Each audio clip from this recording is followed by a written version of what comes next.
जय श्री श्याम भक्तों, आज है मंगलवार यानी कि हनुमान जी का वार।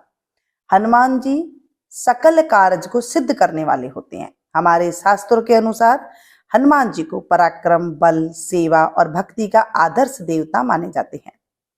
तो आज हम हनुमान जी की कथा को जानेंगे, हनुमान जी के व्रत के नियम को जानेंगे और कितने व्रत करने चाहिए ये भी मैं आपके साथ आज मैं शेयर करूंगी।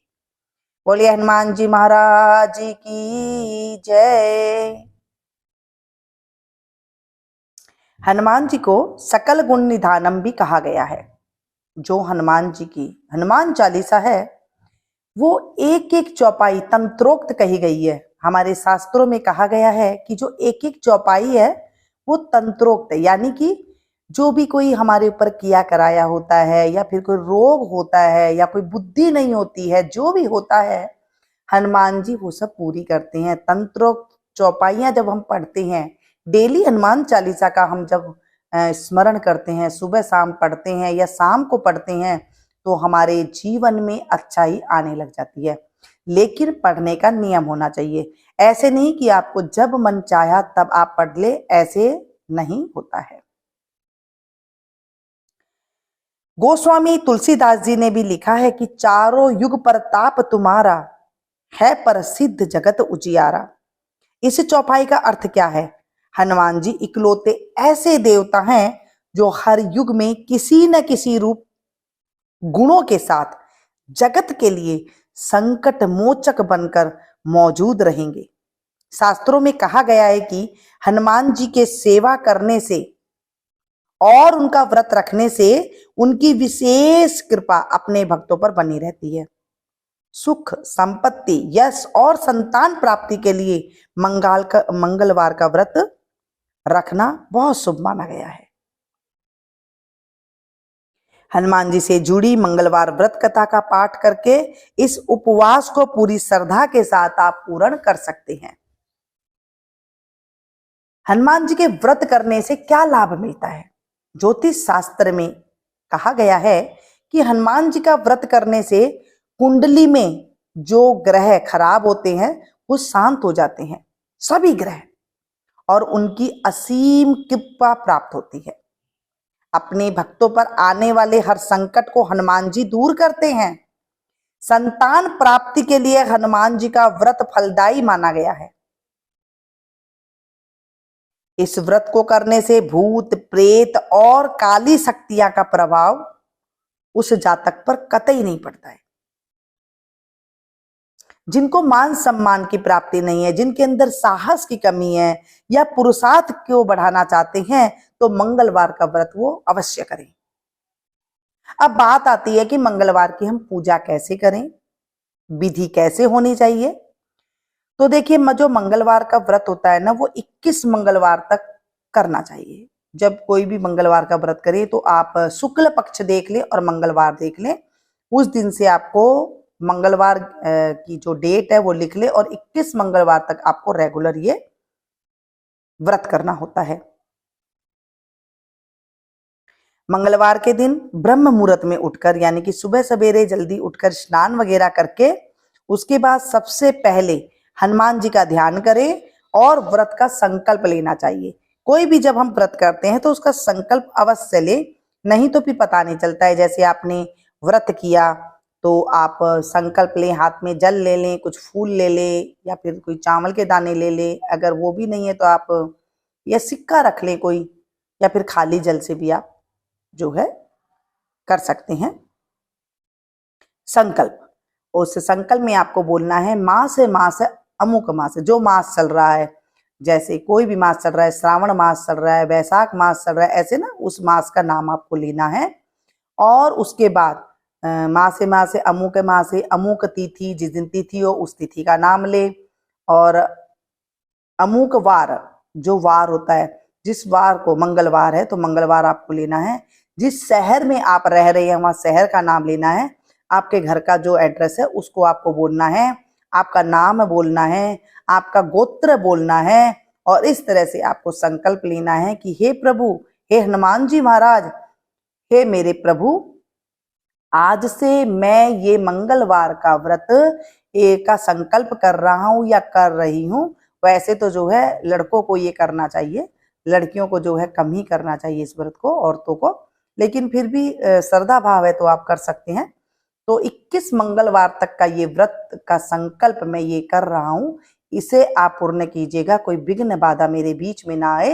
इस तरह है मेरे प्रभु, आप इस पर मेरे पर कृपा करना, ये व्रत को आप पूर्ण करना, इस तरह से आपको संकल्प करना है। और उस जो जल है उसे आपको जमीन में छोड़ देना है, रुपये वगैरह है वो आप रख ले, और उसके बाद या तो वो मंदिर में चढ़ा करके आ जाए, या फिर आप हनुमान कोई गौशाला में आप उनका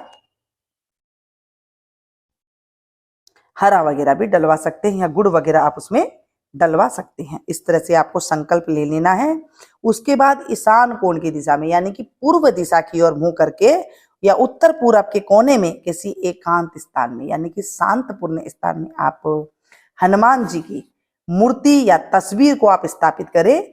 फिर गंगा जल के आप छींटे लगाए, गंगा जल नहीं है, शुद्ध जल की आप छींटे लगा सकते हैं। उनको लाल कपड़ा धारण कराएं, मूर्ति है तो लाल कपड़ा धारण कराएं, नहीं तो आप लाल कपड़े का आसन दे करके उनको आप बैठा दें। फिर पुष्प चढ़ाएं, रोली और अक्षत के आप छींटे दें। उसके बाद चमेली का तेल का दीपक जला करके और तेल की कुछ छींटे मूर्ति या तस्वीर पर डाल दे, छींटे लगा दे थोड़ी सी उंगली से। इसके बाद हनुमान जी को फूल अर्पित करे। उसके बाद जो चावल है, फूल हाथ में रखकर उनकी कथा सुने, तो हाथ में जब आप करें तो उसके बाद आप हनुमान चालीसा का पाठ कर लें, सुंदरकांड का पाठ कर सकते हैं, मतलब जो आप कर सकते हैं, जितनी देर आप बैठ सकते हैं वो आप कर लें। इसके बाद आप भोग लगाएं। अब भोग किस चीज का लगाएं? देखिए, आप रोटी को बना सकते हैं, उसमें थोड़ा सा घी गुड़ डाल करके आप प्रसाद बना सकते हैं, चीनी डाल करके बना सकते हैं। आप घर में नहीं बनाना चाहते चूरमा, तो आप बाजार से लड्डू ला करके प्रसाद चढ़ा सकते हैं, बूंदी का प्रसाद चढ़ा सकते हैं, पेड़े का प्रसाद चढ़ा सकते हैं, मतलब आपका मन हो सो प्रसाद चढ़ा सकते हैं। आप ये कुछ भी नहीं कर सकते हैं, मिश्री चढ़ा सकते हैं, मतलब मनसा से आप जो भी आपके पास प्रसाद है आप वो लेकर के वहां प्रसाद चढ़ा सकते हैं। आप गुड़ का प्रसाद चढ़ा सकते हैं, ठीक है, वो आप अपनी मनोकामना बाबा से बोले, प्रसाद उसके बाद सभी को आप वितरित कर दे, घर में जितने हैं सब थोड़ा थोड़ा प्रसाद ले दे। अगर संभव हो तो उस दिन दान जरूर करें। दान क्या होता है? जैसे आप गाय को गुड़ का दान खिला सकते हैं, हरा का दान कर सकते हैं, किसी को भी दान कुछ दे सकते हैं, जैसे आपको कहीं कुछ मिले तो किसी को खाना वगैरह दे सकते हैं। इस तरह से भी दान, जब हम कोई व्रत करते हैं ना तो थोड़ा सा दान पुण्य हमें कर लेना चाहिए। या फिर थोड़ा सा आटा दाल वगैरह एक सीधा निकाल करके आप मंदिर में दे सकते हैं, या फिर चूरमे का एक लड्डू बना करके आप वो मंदिर में जाकर के भी आप जो है वो भगवान जी को प्रसाद लगा सकते हैं। इस तरह से कुछ भी आपका मन जो करे, जो आपकी सामर्थ्य हो, आपके पास जितना टाइम हो आप वो कर सकते हैं। फिर उसके बाद सुबह आपने ये कर लिया, शाम के समय हनुमान मंदिर में जाकर चमेली का तेल का दीपक जलाएं, और सुंदरकांड का पाठ अगर आप शाम को कर सकते हैं तो आप शाम को भी कर सकते हैं, और उनकी आरती करें। घर में कर सकते हैं, मंदिर में कर सकते हैं, जैसे आपको अच्छा लगे आप ये कर सकते हैं। 21 मंगलवार के व्रत होने के बाद 22वें मंगलवार को विधि विधान के साथ बजरंग बली की पूजा और उन्हें चोला चढ़ाना चाहिए। चोला होता है सिंदूर और चमेली तेल का, या फिर सिंदूर घी के साथ चोला चढ़ाया जाता है हनुमान जी की मूर्ति पर। आपको नहीं आता तो आप मंदिर में जाकर के पंडित जी से पूछ सकते हैं, वो आपको बता देंगे क्या क्या सामग्री लेकर आनी है, ठीक है। अब जब आपने व्रत करा है तो आपको खोलना क्या है, क्या क्या खाना है। देखिए, वैसे तो इस व्रत में नमक नहीं खाया जाता है, सिर्फ चूरमे के साथ या फिर जो प्रसाद है उसी के साथ ही व्रत किया जाता है। आजकल हमारा शरीर ऐसा नहीं है कि नमक बिना रह सकते। अगर आप नमक के खाए बगैर रह सकते हैं तो आप वैसे कर लें, नहीं तो आप नमक के साथ रोटी वगैरह खाते हैं तो आप जैसे कर सकते हैं तो रोटी वगैरह के साथ आप वैसे भी कर सकते हैं, और मीठा के साथ करना चाहे तो मीठा के साथ भी कर सकते हैं। शाम के टाइम पे आप भोजन कर सकते हैं, दिन पे एक टाइम पे भोजन करना होता है, तो आप इस तरह से कर सकते हैं। उन्हें चोला चढ़ाएं, और उसके बाद आप चाहें तो ब्राह्मण को भोजन करा सकते हैं, और आप ज्यादा बड़ा करना चाहते हैं कि आप सामर्थ्य है आपकी, तो शास्त्र कहता है कि 21 ब्राह्मणों को बुलाकर उन्हें भोजन आप करा सकते हैं, और अपने सामर्थ्य के अनुसार दान दक्षिणा भी आप उन्हें दे सकते हैं। और ये जो होती है, जो ब्राह्मणों को बुला करके जिमाने की जो परंपरा होती है, वो आप कुछ पंडित जी से भी पूछेंगे तो वो आपको बता देंगे कि इसमें ये चीज होती है, तो आप इस तरह भी कर सकती हैं, वो आपके ऊपर है। चलिए बोलिए हनुमान जी महाराज की जय। अब मंगलवार की कथा का हम स्मरण करें। प्राचीन समय की बात है, किसी नगर में एक ब्राह्मण दंपति रहते थे। उनके कोई संतान न होने के कारण वह बेहद दुखी रहते थे। हर मंगलवार ब्राह्मण वन में हनुमान जी की पूजा करने के लिए जाते थे। वहां पूजा करके बजरंगबली से एक पुत्र की कामना करता था। उसकी पत्नी भी पुत्र की प्राप्ति के लिए मंगलवार का व्रत किया करती थी। वह मंगलवार के दिन व्रत के अंत में हनुमान जी को भोग लगाकर ही भोजन करती थी। एक बार व्रत के दिन ब्राह्मणी ने भोजन नहीं बना पाई और न ही हनुमान जी को भोग लगा सकी। तब उसने प्रण किया कि वह अगले मंगलवार को हनुमान जी को भोग लगाकर ही भोजन करेगी। वह भूखी प्यासी 6 दिन तक पड़ी रही। मंगलवार के दिन वह बेहोश हो गई। हनुमान जी की उसकी श्रद्धा और भक्ति देखकर प्रसन्न हो गई, गदगद हो गई। उन्होंने आशीर्वाद स्वरूप ब्राह्मणी को एक पुत्र दिया और कहा कि यह तुम्हारी बहुत सेवा करेगा। बालक को पाकर ब्राह्मणी अति प्रसन्न हो गई। उसने बालक का नाम मंगल रखा। कुछ समय उपरांत जब ब्राह्मण घर आया तो बालक को देख पूछा कि वह कौन है। पत्नी बोली कि मंगलवार के व्रत से प्रसन्न होकर हनुमान जी ने मुझे यह बालक दिया है।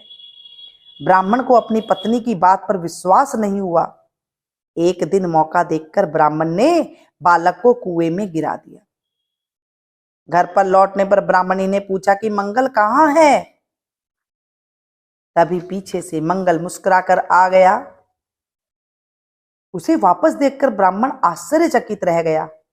रात को हनुमान जी ने उसे सपने में दर्शन दिए और बताया कि यह पुत्र उसे उन्होंने ही दिया है। ब्राह्मण सत्य जानकर बहुत ज्यादा खुश हुआ। इसके बाद ब्राह्मण दंपति प्रत्येक मंगलवार को व्रत विधि विधान से रखने लगे। जो मनुष्य इस मंगलवार की व्रत कथा को सुनता है, सुनाता है, पढ़ता है और नियम से व्रत रखता है, उसे हनुमान जी की कृपा से सभी कष्ट दूर होकर के सर्व सुख प्राप्त होता है और हनुमान जी का दया के पात्र बन जाते हैं। जो इस कथा को सुनते वक्त हुंकारा भरता है, उसके सब कष्ट दूर होकर के सर्व सुख प्राप्त होता है। बोले हनुमान जी महाराज की जय। मंगल भवन अमंगल हारी, द्रवहु सुदशरथ अजिर बिहारी। दीन दयाल विरधु संभारी, हरहु नाथ मम संकट भारी। जय सिया राम बोलो जय सिया रामा, जय सिया राम बोलो जय हनुमाना।